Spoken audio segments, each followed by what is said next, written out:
Nakikita niyo ba yung hair ko, guys? Ayun o. Ayun. So, ano pala to, guys? Hindi pala ako naligo kahapon. So, as you can see, dahil hindi ako naligo. So, medyo oily siya, no? Ganun talaga pag hindi ako naligo, medyo oily. Pero maganda pa rin yung result ng buhok natin, no? Ang shiny niya pa rin tingnan, no? Ang ganda. Ayan. So, papakita ko sa inyo kung ano yung ginagamit ko. Shampoo. Ayan, supply ko pala. Ayan, kaya maliligo tayo. And, gagamitin natin agad yung shampoo na ginagamit ko. So, tara sa sa banyo papakita ko yung shampoo na ginagamit ko. So, ayan guys, ito yung shampoo na, diba? Ito ang ginagamit natin. So, this is Bremod Premium Series Conditioner. So, nakita nyo, half na lang, no? Malapit na siyang magkalahati. And this is the, Bremod Premium Series Keratin Shampoo. Ayan guys, maliligo na tayo. Papakita ko lang sa inyo yung application.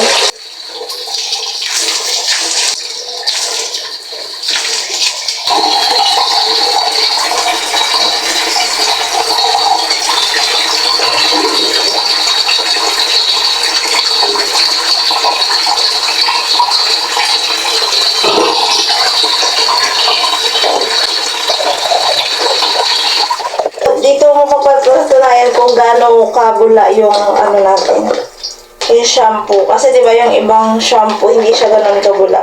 Pero ito, sobrang bula niya na. Oh. So, 2 pump lang. 2 pump lang, bulang-bula na siya. And kaya naman natin to ginagawa, yung nilalagay natin sa may water. Kasi para ma-make sure lang natin na fully dissolve siya. Fully dissolve yung ating shampoo. Ayan. Ayan guys, oh. Tapos, tsaka mo siya apply sa hair.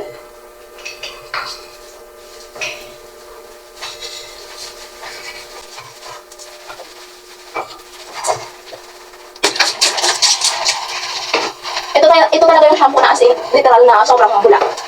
Ayan. Tapos, massage mo lang siya.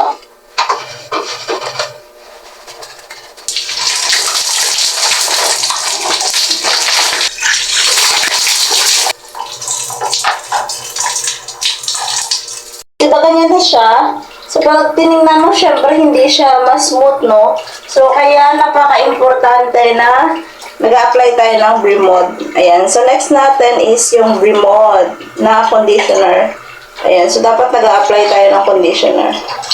Ayan. So, ganyan lang siya kadami sa hair ko. And then, first, pag nag-apply ako, laging sa baba muna. And then, tsaka ko na siya ikakalat. Dito.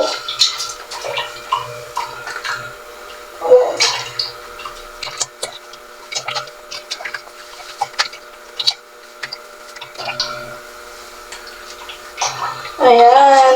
And then, after nito, ibababad mo lang siya ng 3 minutes. Ayan. After 3 minutes, babanlawan na natin. So, ayan guys, magbabanlaw na tayo ng buhok kasi ilampas na 3 minutes.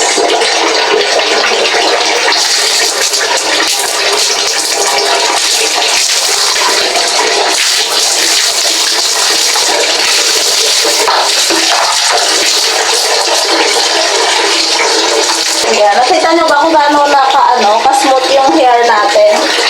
Naglagay na tayo ng, ayan o, pag naglagay na tayo ng conditioner, ang smooth niya na kaysa kanina nung shampoo pa lang. Kaya napaka-importante na dapat gumagamit tayo ng conditioner or kahit hair mask man lang. So, in that case, ayan, nagamit tayo ng conditioner kaya ang labot na ng hair natin. O, diba? Ito na yung buhok ko. So, medyo tuyo na siya. And as you can see, diba? Hindi siya buhag-hag. And it's very straight. Actually, yung buhok ko, natural talaga yan. Hindi ako nagpapariban. Hindi ako nag-uunat ng buhok. Ayun na. So, as you can see naman, hindi siya rebonded. Pero, ang ganda ng bagsak ng buhok. Yan. Ganyan talaga pag inaalagaan mo siya.